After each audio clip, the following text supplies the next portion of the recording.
Di tanah subur yang terletak di antara aliran Sungai Citandui dan Sungai Cimanuk, berdirilah Kerajaan Galuh, salah satu kerajaan penting di Tatar Sunda. Dari garis keturunan raja yang sakti dan dihormati, lahirlah seorang bayi laki-laki yang kelak mengubah nasib seluruh wilayah Sunda. Bayi ini diberi nama Raden Pamanah Rasa, putra dari Prabu Dewa Niskala, Raja Galuh terakhir yang dikenal bijaksana namun tegas. Kelahirannya disambut dengan upacara agung dan pertanda alam yang dianggap sebagai isyarat kedatangan seorang tokoh besar. Pelangi muncul di tengah hujan gerimis, dan burung elang putih berputar di atas istana. Raden Pamanah Rasa sejak bayi sudah menunjukkan ciri-ciri keistimewaan. Konon, ia memiliki tatapan mata tajam dan pembawaan tenang yang membuat orang dewasa pun segan. Sejak kecil, ia sering dibawa ayahandanya ke balairung kerajaan untuk menyaksikan musyawarah para patih dan panglima. Dalam usia yang masih belia, ia telah menyerap nilai-nilai kepemimpinan, keberanian, dan kebijaksanaan dari para tokoh besar di sekelilingnya. Rakyat Galuh menggantungkan harapan pada sang pangeran kecil sebagai pemersatu tanah Sunda yang lama terpecah oleh warisan kekuasaan dan perseteruan internal. Raden Pamanah Rasa tidak hanya dibesarkan sebagai bangsawan istana, tetapi juga sebagai calon pemimpin yang harus memahami segala aspek kehidupan kerajaan dan rakyatnya. Pendidikan formal dan spiritual menjadi bagian penting dari hari-harinya. Ia belajar membaca aksara Sunda kuno, memahami ajaran-ajaran Hindu-Buddha, serta mendalami ilmu tata negara dan strategi perang.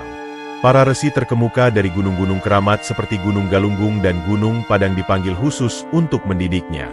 Bahkan sejak umur 7 tahun, ia telah mampu menghafal mantra-mantra penting dalam ajaran kepercayaan Sunda Wiwitan dan menyampaikan wejangan dengan fasih. Tak hanya dalam bidang ilmu, Raden Pamanah Rasa juga dibekali keterampilan fisik dan bela diri tingkat tinggi.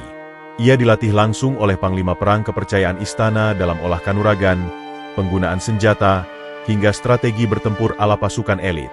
Di usia remaja, ia sudah piawai memainkan kujang, tombak, dan keris, serta mampu menundukkan lawan dengan tenaga dalam yang kuat. Latihan-latihan berat itu membentuk tubuh dan mentalnya menjadi kuat serta tahan godaan. Dari usia muda, para penasihat kerajaan mulai melihat pancaran harisma kepemimpinan yang akan membawanya menuju takdir besar sebagai pemersatu tanah Sunda. Sebelum era Prabu Siliwangi, wilayah Tatar Sunda berada dalam kondisi terpecah belah. Dua kekuatan besar warisan masa lalu, Kerajaan Galuh di timur dan sisa kejayaan Tarumanegara di barat, masih bersaing dalam pengaruh dan kekuasaan. Tarumanegara, meski secara formal telah melemah setelah berabad-abad berdiri, masih menyisakan pengaruh spiritual dan budaya di wilayah Pakuan dan sekitarnya. Sementara itu, Galuh yang dipimpin Prabu Dewa Niskala tengah berupaya mempertahankan kekuatan politiknya di tengah tekanan eksternal dan konflik internal antar keluarga bangsawan. Rivalitas antar kerajaan ini kerap memicu ketegangan, baik dalam bentuk perang terbuka maupun sabotase politik melalui pernikahan dan aliansi rahasia. Raden Pamanah Rasa, yang tumbuh di tengah situasi ini, menyaksikan langsung bagaimana perebutan kekuasaan justru membuat rakyat menderita. Ia melihat ketimpangan antara kemegahan istana dan derita petani di ladang yang terkena pajak berlipat karena biaya perang dan pertahanan. Sejak usia muda, ia mulai berpikir tentang pentingnya penyatuan dua kekuatan besar ini demi terciptanya stabilitas di Tatar Sunda. Pemahamannya tentang sejarah dan politik membuatnya yakin bahwa hanya melalui jalur diplomasi dan ikatan darah kedua kerajaan bisa disatukan, bukan melalui peperangan. Visi besar inilah yang kelak menjadi dasar dari langkah-langkah strategisnya ketika ia mulai tampil di panggung sejarah sebagai pemimpin. Sebagai bagian dari strategi untuk menyatukan kekuatan Galuh dan sisa kejayaan Tarumanegara, Raden Pamanah Rasa melangsungkan pernikahan dengan Putri Mayang Sunda, seorang putri bangsawan dari Pakuan yang masih memiliki garis keturunan raja-raja Tarumanegara. Pernikahan ini bukan sekadar ikatan cinta, melainkan langkah diplomatik yang cerdas. Dengan mempersatukan dua darah kebangsawanan tersebut, ia membuka jalan menuju integrasi politik dan budaya antara dua wilayah yang selama ini bersaing. Rakyat dari kedua kerajaan pun mulai melihat harapan baru akan lahirnya pemimpin agung yang mampu membawa kesejahteraan dan stabilitas jangka panjang. Selain itu, Raden Pamanah Rasa juga menikahi Subang Larang, seorang perempuan cerdas dan religius dari Karawang yang dikenal sebagai murid ulama besar Syekh Kuro. Subang Larang membawa pengaruh Islam yang lembut dan kuat dalam lingkungan istana. Dari pernikahan ini, lahirlah tokoh-tokoh penting seperti Raden Kian Santang yang kelak memainkan peran besar dalam penyebaran Islam di Tatar Sunda. Dengan mengikat hubungan pernikahan dari dua sisi, politik Pakuan dan spiritual Islam, Raden Pamanah Rasa membuktikan bahwa ia bukan hanya pemikir tajam, tetapi juga pemimpin yang berani merangkul perbedaan demi persatuan. Inilah fondasi awal dari kelahiran kerajaan Pajajaran yang besar dan disegani. Setelah wafatnya Prabu Dewa Niskala, tahta Galuh diserahkan kepada Raden Pamanah Rasa. Namun, ia tidak serta-merta hanya menjadi Raja Galuh semata. Melalui kekuatan diplomasi dan pengaruhnya yang telah tumbuh kuat di wilayah barat, termasuk di Pakuan, ia dinobatkan sebagai penguasa tunggal atas dua kerajaan besar, Galuh dan Sunda. Dalam upacara penobatan agung yang dilangsungkan di Pakuan, ia mengangkat gelar Prabu Siliwangi, sebuah nama besar yang kelak menjadi legenda. Gelar ini berasal dari nama kakeknya, Prabu Wangi, yang sangat dihormati rakyat. Dengan menyandang nama Siliwangi, penerus Prabu Wangi, ia mengikat ikatan batin dengan leluhur sekaligus menegaskan legitimasinya sebagai pewaris sah kejayaan Sunda. Penobatan ini bukan hanya pengesahan formal atas kekuasaan, melainkan juga tonggak dimulainya babak baru dalam sejarah Tatar Sunda. Rakyat menyambutnya dengan harapan besar. Dalam pidato penobatannya, Prabu Siliwangi berikrar untuk membangun negeri yang adil, makmur, dan harmonis antara manusia, alam, dan para leluhur. Ia menjanjikan stabilitas setelah bertahun-tahun kekacauan akibat perebutan kekuasaan. Sosoknya yang karismatik, ditambah kebijakan awal yang berpihak pada rakyat kecil, membuatnya langsung dicintai. Di bawah kepemimpinannya, Pajajaran tidak hanya lahir sebagai kerajaan besar, tetapi juga sebagai simbol pemersatu identitas Sunda yang kokoh. Setelah dinobatkan sebagai raja, Prabu Siliwangi memutuskan memindahkan pusat pemerintahan dari Galuh ke Pakuan, yang secara geografis lebih strategis dan simbolis sebagai pusat keseimbangan antara timur dan barat Tatar Sunda. Pakuan yang terletak di kaki Gunung Salak, dikelilingi oleh sungai-sungai besar seperti Ciliwung dan Cisadane, memiliki posisi ideal sebagai pusat kekuasaan baru. Di sana, ia membangun istana megah dan keraton pemerintahan yang dikenal sebagai Pakuan Pajajaran. Kawasan ini kemudian berkembang menjadi pusat politik, budaya, dan spiritual, menarik para bangsawan, pedagang, cendekiawan, dan pemuka agama dari berbagai penjuru. Pemindahan pusat kerajaan ke Pakuan juga memiliki makna simbolik yang kuat. Ia ingin menciptakan kerajaan baru yang tidak hanya menjadi kelanjutan dari Galuh atau Tarumanegara, tetapi sebuah entitas baru yang berdiri di atas nilai-nilai persatuan dan keharmonisan. Prabu Siliwangi memperluas struktur pemerintahan, membentuk Dewan Penasihat, Panglima Perang, dan lembaga spiritual untuk menjaga tatanan kerajaan. Di bawah kekuasaannya, Pakuan berkembang menjadi kota yang tertata dengan sistem irigasi maju, pasar yang ramai, serta lingkungan yang dijaga kesuciannya. Sejak saat itu, nama Pajajaran mulai menggema sebagai pusat kemegahan dan peradaban tinggi di tanah Sunda. Di bawah pemerintahan Prabu Siliwangi, kerajaan Pajajaran mengalami masa keemasan yang mencakup stabilitas politik, kemajuan ekonomi, dan kejayaan budaya. Pakuan berkembang menjadi pusat perdagangan yang ramai. Komoditas utama seperti beras, rempah-rempah, kayu gaharu, madu hutan, dan hasil hutan lainnya diekspor melalui pelabuhan-pelabuhan di pesisir utara, seperti Sunda Kalapa, kini Jakarta. Pajajaran juga menjalin hubungan dagang dengan pedagang dari Tiongkok, India, Arab, dan bahkan bangsa-bangsa Eropa awal. Sistem pajak diperbarui agar tidak membebani rakyat, dan distribusi hasil pertanian diatur lebih adil. Rakyat hidup sejahtera dan percaya pada kepemimpinan raja mereka yang adil dan cakap. Kemajuan ekonomi ini turut mendorong perkembangan budaya yang luar biasa. Prabu Siliwangi sangat mencintai seni, sastra, dan kesusastraan. Pada masanya, banyak karya sastra Sunda kuno ditulis dan disebarluaskan, termasuk naskah-naskah yang mengandung nilai-nilai moral, spiritualitas, dan etika kepemimpinan. Pencak silat, tari-tarian sakral, serta upacara adat dipromosikan dan dijaga kelestariannya. Ia juga mendukung pembangunan tempat-tempat suci dan pemujaan di pegunungan dan hutan keramat, menunjukkan keharmonisan antara manusia dan alam. Pajajaran di bawah Prabu Siliwangi tidak hanya dikenal sebagai kerajaan yang kuat secara militer dan ekonomi, tetapi juga sebagai pusat peradaban yang menjunjung tinggi nilai-nilai luhur dan spiritual. Sebagai raja besar di bagian barat Nusantara, Prabu Siliwangi menyadari pentingnya menjaga hubungan diplomatik dengan kerajaan Majapahit yang saat itu masih menjadi kekuatan dominan di timur. Meskipun Majapahit mulai memasuki masa senja setelah wafatnya Hayam Wuruk dan keruntuhan Gajah Mada, pengaruh politik dan militernya masih dirasakan di banyak wilayah. Prabu Siliwangi tidak memilih jalan konfrontatif, melainkan menjalin hubungan diplomasi yang cermat. Ia mengirim utusan ke Istana Majapahit untuk membicarakan perjanjian dagang, pertukaran budaya, serta menjaga batas-batas wilayah dengan damai. Kedua kerajaan sepakat untuk tidak saling mencampuri urusan dalam negeri masing-masing, namun tetap terbuka untuk kerja sama strategis. Hubungan antara Pajajaran dan Majapahit juga diwarnai oleh saling kagum dalam hal budaya dan peradaban. Kedua kerajaan memiliki akar budaya Hindu-Buddha yang kuat dan saling menghormati pencapaian satu sama lain. Prabu Siliwangi bahkan disebut menerima seniman dan cendekiawan dari Majapahit yang mengungsi akibat konflik internal di Istana Timur. Dari hubungan ini, lahirlah pengaruh-pengaruh budaya Majapahit dalam seni bangunan, busana bangsawan, serta tata upacara kerajaan di Pajajaran. Namun, Prabu Siliwangi juga tetap menjaga identitas budaya Sunda agar tidak tenggelam dalam arus pengaruh Jawa, menciptakan harmoni antara keterbukaan dan pelestarian jati diri. Hubungan diplomatik ini menjadi bukti kelihayannya dalam memelihara stabilitas eksternal tanpa harus mengorbankan kedaulatan. Meski secara lahiriah Pajajaran tampak makmur dan stabil, di balik dinding keraton terdapat riak-riak konflik internal yang cukup mengkhawatirkan. Beberapa bangsawan dan keturunan dari dinasti Galuh merasa tidak puas dengan perpindahan pusat kekuasaan ke Pakuan dan melemahnya pengaruh mereka di dalam struktur pemerintahan baru. Mereka merasa telah tersingkir oleh kalangan baru yang lebih dekat dengan Prabu Siliwangi, termasuk para penasihat dari pihak Pakuan dan bahkan tokoh-tokoh spiritual yang berasal dari luar lingkaran Galuh.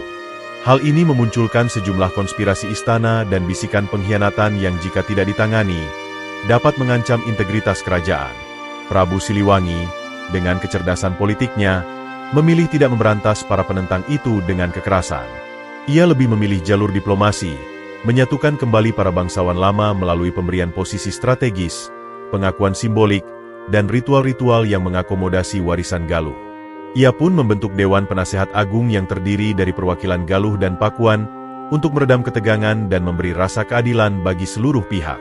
Di sisi lain, ia memperkuat jaringan loyalis di kalangan rakyat dan militer, sehingga stabilitas tetap terjaga.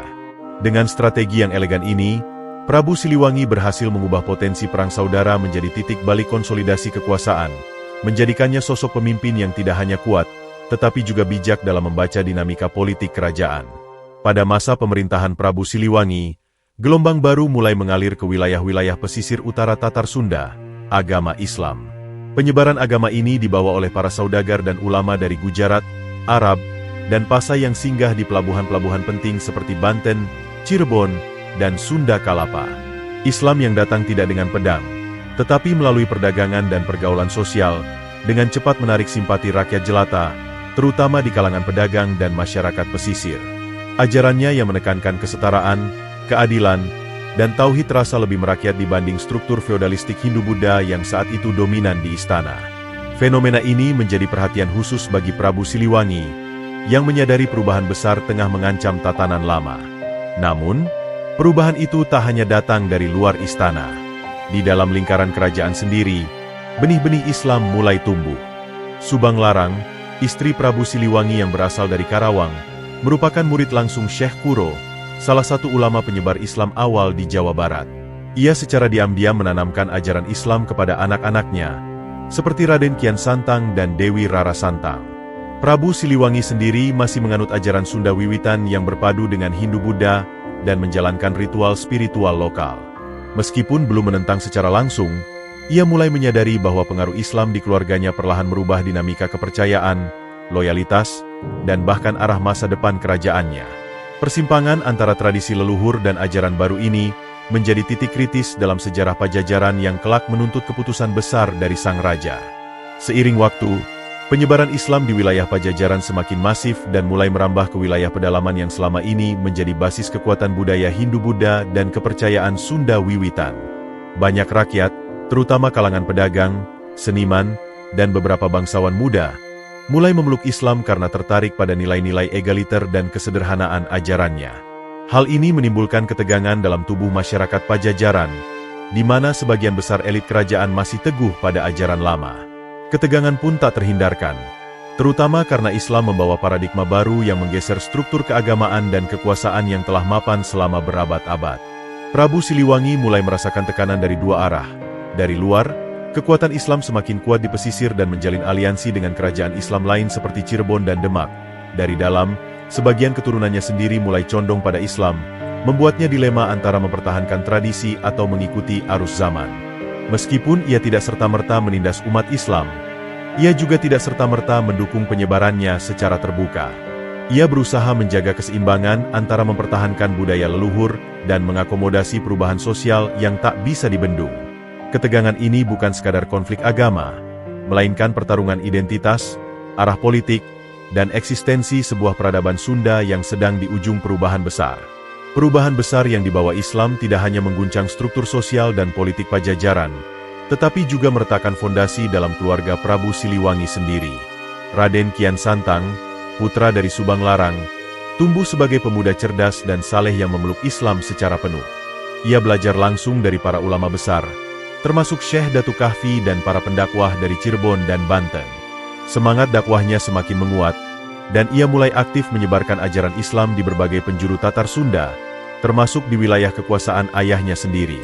Hal ini membuat hubungan antara Kian Santang dan Prabu Siliwangi menjadi renggang. Meski Prabu Siliwangi mencintai anaknya, ia tidak dapat menerima bahwa putra yang dipersiapkannya sebagai pewaris tahta justru menolak ajaran leluhur dan memilih jalan berbeda. Kian Santang sendiri memilih mundur dari hak warisnya atas tahta Pajajaran, karena tidak ingin memimpin dengan sistem kepercayaan yang tidak ia yakini. Keputusannya dianggap sebagai bentuk pembangkangan oleh sebagian besar bangsawan istana. Namun bagi Kian Santang, itu adalah jalan suci demi menyebarkan kebenaran menurut keyakinannya. Prabu Siliwangi semakin tertekan oleh kenyataan bahwa keluarganya sendiri telah menjadi simbol pergeseran zaman. Adik-adik dan kerabat Kian Santang pun mulai terbelah. Ada yang mengikuti jejaknya, dan ada pula yang tetap setia pada ajaran lama. Perpecahan internal ini bukan hanya soal kepercayaan, tapi juga tentang arah masa depan Pajajaran. Apakah akan tetap berdiri sebagai benteng budaya Sunda Hindu, atau menjadi bagian dari arus besar Islamisasi yang tengah melanda Nusantara? Dalam puncak ketegangan antara kekuasaan lama dan gelombang Islam yang makin kuat, terjadi sebuah peristiwa yang dikenang sebagai titik balik spiritual dan politik. Pertemuan antara Prabu Siliwangi dan Sunan Gunung Jati. Sunan Gunung Jati, seorang wali besar dari Cirebon, adalah ulama karismatik yang dikenal bijak, santun, dan penuh wibawa. Dengan niat menjembatani konflik dan membuka jalan damai, beliau datang ke Pakuan untuk berdialog langsung dengan sang raja.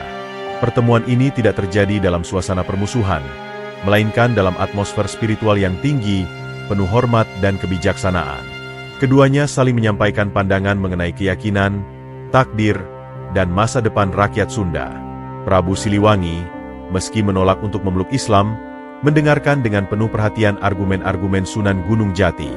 Ia mengagumi kejujuran dan kedalaman spiritual sang wali, namun tetap teguh pada kepercayaan leluhur yang telah ia pegang sejak muda. Ia menyatakan bahwa rakyat bebas memeluk agama apapun, tetapi kerajaan tetap akan berdiri di atas fondasi nilai-nilai Sunda yang ia anggap sakral.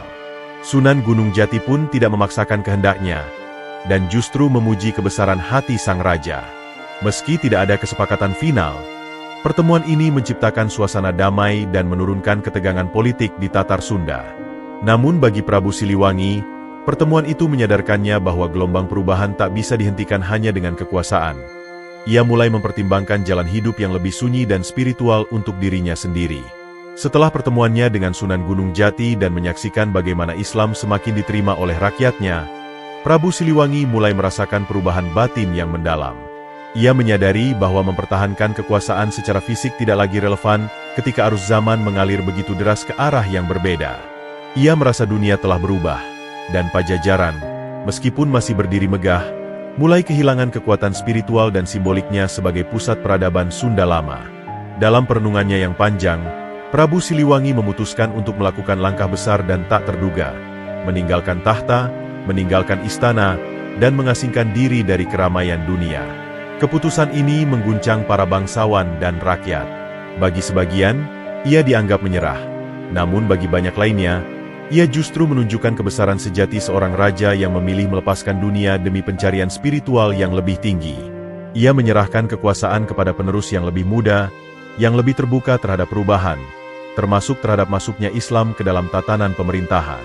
Namun, ia meninggalkan pesan penting kepada rakyat, agar tetap menjaga kearifan lokal, keluhuran budi, dan penghormatan kepada leluhur, walau zaman terus berubah. Kepergiannya bukanlah bentuk pelarian, melainkan laku spiritual seorang Raja Agung yang memilih jalan sunyi untuk mencari kesempurnaan diri dan pemahaman hakiki akan hidup.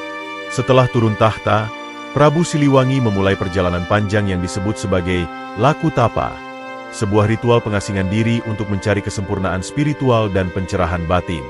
Ia meninggalkan kemegahan istana dan berjalan ke arah timur bersama sejumlah kecil pengikut setia dan prajurit khusus, dikenal sebagai pasukan Maung, Harimau, yang memiliki ikatan batin dengannya.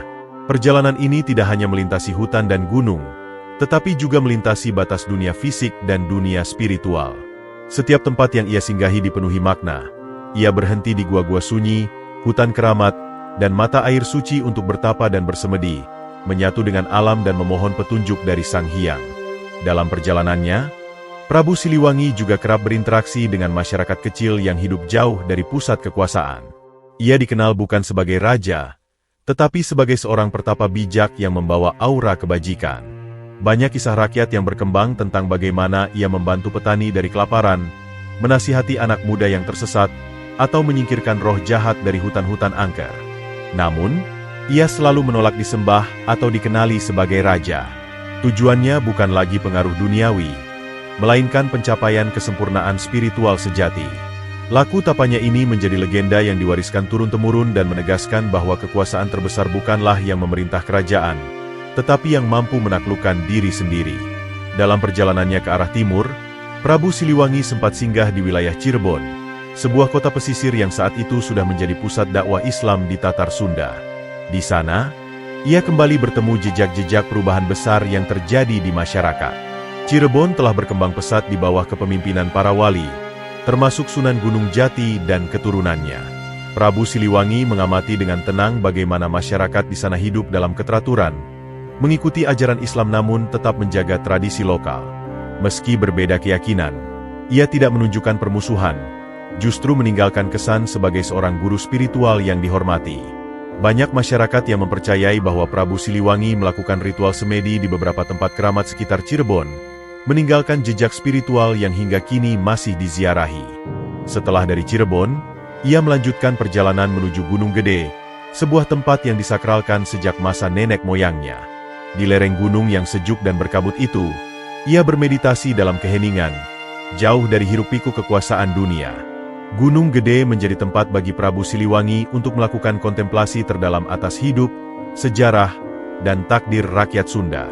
Dalam keheningan alam, ia merasa lebih dekat dengan alam semesta dan leluhur. Konon, di tempat inilah ia mulai menunjukkan tanda-tanda transendensi spiritual yang lebih tinggi, menghilangnya bayangan tubuhnya saat bermeditasi, dan kemunculan harimau putih yang dianggap sebagai manifestasi dari ruh pengawalnya. Singgahannya di Gunung Gede menjadi bagian penting dari narasi mistik Siliwangi sebagai raja yang mendekati fase moksa atau penyatuan dengan alam semesta. Setelah melewati berbagai tempat keramat dan menyempurnakan laku spiritualnya, Prabu Siliwangi melanjutkan perjalanan menuju Gunung Ceremai, gunung tertinggi di Jawa Barat yang sejak dulu dianggap sebagai pusat spiritual dan tempat suci para pertapa. Perjalanan ke Gunung Ceremai bukanlah sekadar perjalanan fisik, melainkan simbol dari transisi akhir menuju keabadian. Dalam kepercayaan masyarakat Sunda, gunung adalah tempat tertinggi, tempat roh leluhur bersemayam, dan pintu gerbang menuju dunia tak kasat mata. Prabu Siliwangi memilih Ceremai sebagai tujuan terakhirnya, karena ia percaya hanya di tempat itu ia dapat mencapai moksa, pelepasan dari keterikatan dunia dan bersatu dengan alam semesta. Dalam pendakian menuju puncak Ceremai, Prabu Siliwangi tidak membawa rombongan besar. Ia hanya didampingi oleh pasukan harimau gaibnya yang setia, dan beberapa abdi kepercayaan yang menyadari bahwa mereka sedang menyaksikan akhir dari kehadiran fisik sang raja di dunia ini. Konon, selama perjalanannya, ia menyingkirkan segala atribut kerajaan, mahkota, pakaian kebesaran, bahkan senjata pamungkasnya, sebagai simbol penolakan terhadap kekuasaan duniawi. Di lereng dan puncak gunung itu, ia bertapa dalam kesunyian yang dalam, hingga kemudian dikisahkan menghilang secara gaib bersama pasukan harimaunya. Gunung Ceremai pun menjadi saksi bisu akhir perjalanan seorang raja besar, yang memilih jalan spiritual sebagai puncak dari seluruh kejayaan dan kebijaksanaannya. Kisah mengenai hilangnya Prabu Siliwangi di Gunung Ceremai menjadi salah satu legenda paling kuat dalam budaya Sunda. Diceritakan bahwa setelah mencapai puncak gunung, Ia memasuki sebuah gua keramat dan melakukan semedi terakhirnya di sana. Para pengikutnya yang menunggu di luar tak pernah lagi melihat sang raja keluar. Hanya suara gaib, aroma kemenyan, dan suara auman harimau yang terdengar dari dalam gua. Beberapa mengatakan tubuhnya lenyap secara perlahan dan menyatu dengan kabut puncak gunung. Yang lain percaya ia berubah wujud menjadi sosok harimau putih abadi, penjaga hutan dan pelindung rakyat Sunda dari dunia tak terlihat. Kisah ini menguatkan keyakinan bahwa Prabu Siliwangi tidak wafat, melainkan moksa, mencapai kesempurnaan dan hilang secara gaib ke alam lain. Hingga kini, lokasi gua yang diakini sebagai tempat moksa Prabu Siliwangi menjadi tempat ziarah dan meditasi. Para peziarah sering melaporkan pengalaman mistis, seperti melihat bayangan harimau, mendengar auman di malam hari, atau merasakan kehadiran energi kuat yang tak dapat dijelaskan. Dalam kepercayaan masyarakat adat Sunda, Prabu Siliwangi diyakini masih hidup secara spiritual dan akan kembali jika tanah Sunda benar-benar membutuhkan pelindung. Ia menjadi semacam Ratu Adil, tokoh mistik yang dipercaya suatu saat akan bangkit untuk menegakkan keadilan dan keseimbangan. Misteri ini menjadikan Prabu Siliwangi bukan hanya tokoh sejarah, tetapi juga mitos hidup yang membentang antara dunia nyata dan dunia gaib. Meski secara jasmani Prabu Siliwangi menghilang, warisannya terus hidup dalam berbagai aspek kehidupan masyarakat Sunda hingga hari ini. Ia tidak hanya dikenang sebagai raja besar yang menyatukan Galuh dan Sunda, tetapi juga sebagai simbol kebijaksanaan, keberanian, dan keselarasan antara manusia dan alam. Nilai-nilai ajaran hidupnya tertanam dalam berbagai wejangan leluhur, mantra-mantra kuno, petuah adat, dan falsafah hidup orang Sunda seperti Silih Asih, Silih Asah, Silih Asuh. Cerita tentang kebijaksanaannya banyak diabadikan dalam naskah-naskah kuna seperti Carita Parahyangan, Wawacan Siliwangi, dan legenda-legenda rakyat yang disampaikan turun-temurun secara lisan oleh para juru pantun atau budayawan lokal.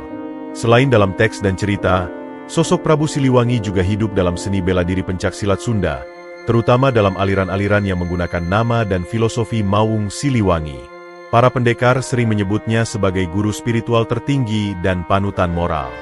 Ia juga kerap menjadi tokoh utama dalam pertunjukan wayang golek versi Sunda, menunjukkan betapa mendalamnya pengaruh budaya dan spiritualnya. Bahkan banyak orang yang mengaku mendapatkan wisik, ilham atau petunjuk gaib dari Prabu Siliwangi ketika menghadapi kesulitan hidup. Dalam hati rakyat Sunda, ia tidak pernah benar-benar pergi. Ia adalah legenda hidup yang mewakili roh tanah Pasundan, tak tergoyahkan oleh zaman, tak terhapus oleh sejarah. Sosoknya berdiri kokoh sebagai jembatan antara masa lalu yang agung dan masa depan yang penuh harapan. Gunung Ceremai, yang menjadi titik akhir perjalanan spiritual Prabu Siliwangi, kini dianggap sebagai situs suci dan pusat ziarah yang sangat dihormati oleh masyarakat Sunda. Setiap tahun, terutama pada bulan-bulan tertentu yang diakini sakral, ribuan peziarah dari berbagai daerah datang mendaki gunung ini, bukan untuk rekreasi semata, tetapi untuk berdoa, bertapa, atau mencari ketenangan batin.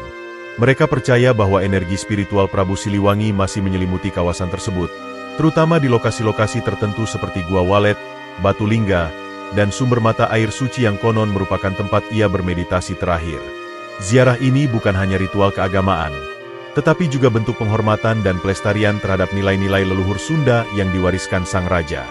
Selain sebagai tempat ziarah, Gunung Ceremai juga menjadi simbol kebangkitan spiritual Sunda.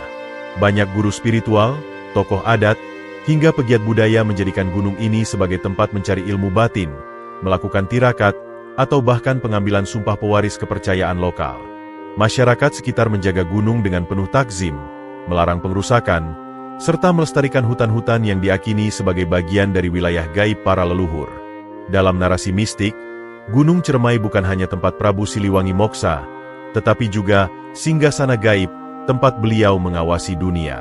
Dari tempat tinggi ini, menurut keyakinan, ia masih menjaga tatar Sunda dalam diam, menunggu saat yang tepat untuk kembali, bukan secara fisik, tetapi melalui semangat kebangkitan budaya dan jati diri bangsa Sunda yang tak pernah padam.